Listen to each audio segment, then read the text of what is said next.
നിങ്ങൾ ലൈഫിൽ കേട്ടിട്ടുള്ള ഏറ്റവും നിങ്ങളെ കുറിച്ചുള്ള ബെസ്റ്റ് റൂമർ എന്താ? എന്നെ കുറിച്ച് കേട്ടിട്ട് കുറേ നാൾ അടുപ്പിച്ച് ഞാൻ കേട്ടത് ഞാൻ ഉണ്ണിമുകുന്ദനെ കല്യാണം കഴിക്കാൻ പോകുന്നു, ഞങ്ങൾ ഇഷ്ടത്തിലാണെന്നുള്ളത്. അത് എനിക്ക് നല്ല തമാശയായിട്ടുള്ള റൂമറായിട്ട് തോന്നി. അങ്ങനെ കഴിക്കാൻ തോന്നിയിട്ടില്ല ഒരിക്കലും. അല്ല, ഉണ്ണി ഞാനും അങ്ങനെ ഭയങ്കര ക്ലോസ് ഫ്രണ്ട്സ് പോലും അല്ല. എങ്ങനെയാ റൂമർ വന്നേന്ന് അല്ല, അങ്ങനെ തോന്നിയിട്ടില്ല. നമ്മൾ ആലോചിക്കാത്തൊരു കാര്യം വേറൊരാൾ തേർഡ് പേഴ്സൺ പറയുന്നത് തോന്നി. ഐഡിയ നല്ലതായിരുന്നു. അതിപ്പോ കേട്ടപ്പോ ഞാൻ എൻജോയ് ചെയ്തു. അതാ പറഞ്ഞ ബെസ്റ്റ് റൂമർ ആയിരുന്നു. ഒരുമിച്ച് അഭിനയിച്ചിട്ടുണ്ട്, പക്ഷെ നമ്മൾ അങ്ങനെ ഫ്രണ്ട്സ് അല്ല, ഡെയിലി കമ്മ്യൂണിക്കേറ്റ് ചെയ്യുന്ന കാണുന്ന അങ്ങനെ ആൾക്കാരല്ല. എന്നിട്ടും എങ്ങനെ അത് വന്നു എന്നുള്ളത് ഒരു പാട്ടായിരുന്നു. അത്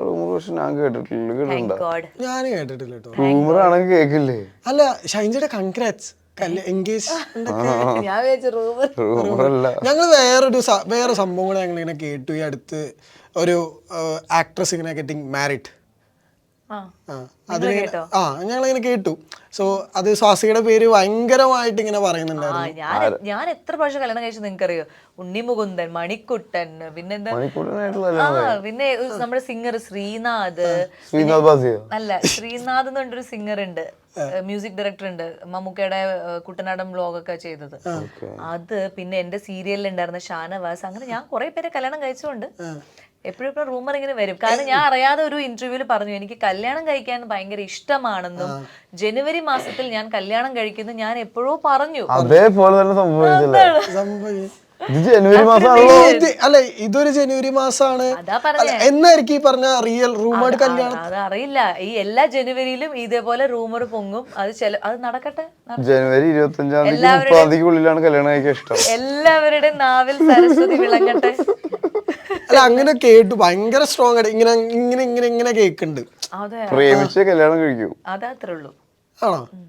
അല്ല, കല്യാണ സങ്കല്പം അങ്ങനെ ഉണ്ടോ ശരിക്കും?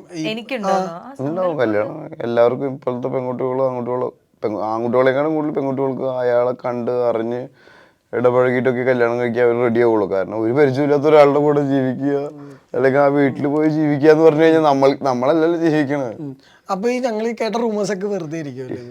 എല്ലാ വർഷവും ഉണ്ടാവുന്ന പോലെ ഈ വർഷം ഒരു പക്ഷെ ഞാൻ ഈ റൂമേഴ്സ് ഒന്നും കേട്ടിട്ടില്ല. ഇവരായിട്ടൊക്കെ കൂട്ടിച്ചേർത്ത് പറഞ്ഞു. നന്നായി കുറെ പേര് കേട്ടിട്ടുണ്ടാവും. കേട്ടിട്ട് നിങ്ങളുടെ ഇടയിൽ മാത്രം സംസാരിക്കുന്നതായിരിക്കും, അല്ലാതെ പുറത്തേക്ക് വാർത്തയായിട്ട് വന്നില്ല. മണിക്കുട്ടൻ ഞാൻ കേട്ടിട്ടുണ്ട്. മണിക്കുട്ടൻ ശരിക്കും കേട്ടിട്ടുണ്ട്.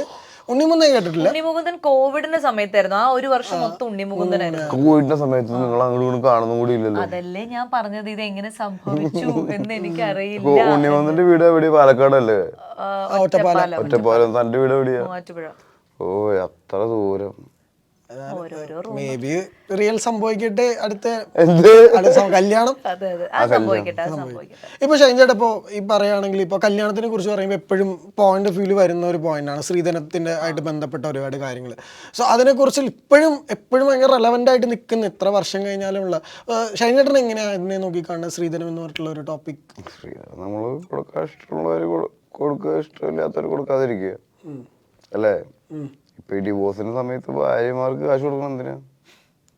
അത് ശ്രീധരൻ പോലത്തെ ഒരു കാര്യം തന്നെയല്ലേ. കല്യാണത്തിന്റെ സമയത്ത് ഭർത്താവിന് കൊടുക്കണം, ഭർത്താവ് തിരിച്ചും ഇങ്ങോട്ട് കൊടുക്കണം അല്ലേ? അത് കോടതി തീരുമാനിക്കുന്നത്. എന്തിനാണ് വിവാഹം വേറെ പിരിയുമ്പോ ഭാര്യക്ക് കാശ് കൊടുക്കേണ്ടത്? ജീവനാംശം. അപ്പൊ അതന്നെയല്ല, അതിന്റെ അംശം തന്നെയല്ലേ മുന്നേയും ചോദിക്കണം. ഇക്വാലിറ്റി എന്ന് പറഞ്ഞു കഴിഞ്ഞാൽ എല്ലായിടത്തും ഒരേപോലെ ആയിരിക്കണ്ടേ?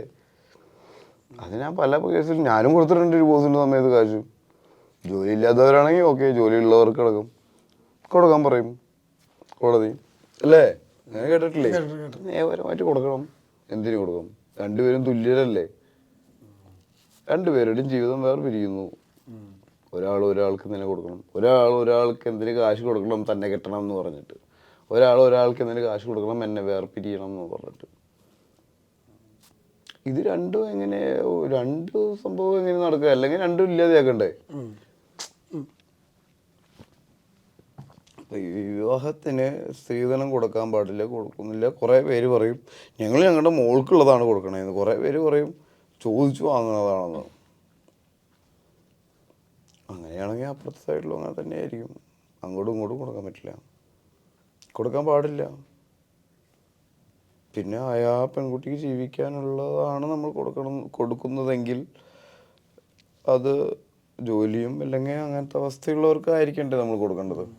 എല്ലാവർക്കും കൊടുക്കേണ്ട കാര്യമില്ല. ഇപ്പോൾ ഹൃതിക് റോഷനും ഭാര്യയും വേറെ കഴിഞ്ഞപ്പോൾ എത്രയോ കോടി കൊടുത്തില്ലേ, നമ്മൾ കേട്ടതല്ലേ. അതെന്താ സംഭവം? അപ്പോൾ സ്വാസിക ഒരു പോയിന്റ് ഓഫ് വ്യൂല് ശ്രീധനം എന്ന് പറഞ്ഞ വിഷയം വലിയ വിഷയമാണ്. നമുക്കങ്ങനെ സ്വാസിക സ്ത്രീധനം കൊടുക്കാതെയാണ് കല്യാണം കഴിക്കുന്നത്. ഞാൻ അങ്ങനെ സ്ത്രീധനം കൊടുക്കാൻ ഉദ്ദേശിക്കുന്നില്ല. അങ്ങനെ ആ ഒരു കാര്യം അങ്ങനെയൊന്നുമില്ല. ഞാൻ പക്ഷെ സ്വാസികയ്ക്കുള്ളത് സ്വാസികയ്ക്ക് കൊടുക്കില്ലേ, അതിനെയാണ് ആൾക്കാർ സ്ത്രീധനം എന്ന് പറയുന്നത്. മേ ബി അത് ഇപ്പൊ നമ്മൾ എന്തായാലും അച്ഛനും അമ്മയും എന്തായാലും കരുതി വെച്ചിട്ടുണ്ടാവില്ലേ. അവര് ഒരുക്കം ഇതൊക്കെ ഉണ്ടാവുമല്ലോ. അല്ലാതെ എന്തായാലും ചുമ്മാ രജിസ്റ്റർ മാരേജ് അങ്ങനെ ഉണ്ടാവില്ല. അപ്പൊ അതുകൊണ്ട് തന്നെ ആ സമയത്തുള്ളത് എനിക്ക് ഉപയോഗിക്കാനുള്ളതെന്ന രീതിയിലായിരിക്കും അവർ തരുന്നത്. അല്ലാണ്ട് കല്യാണം കഴിക്കുന്ന ആളോ അവരുടെ ഫാമിലിയോ ഡിമാൻഡ് ചെയ്യാൻ പാടില്ല. ഞങ്ങൾക്ക് കാറ് വേണം, അല്ല ആ സ്ഥലം വേണം, നിങ്ങളുടെ മോളുടെ പേരിൽ എന്തൊക്കെ ഉണ്ട്, അങ്ങനെ ക്വസ്റ്റ്യൻ ചോദിക്കാനോ അത് ആഗ്രഹിച്ചു വരുന്ന ആളാവരുത്. അത് നമ്മൾ പ്രൊമോട്ട് ചെയ്യില്ല എന്നുള്ളത് ഉണ്ട്.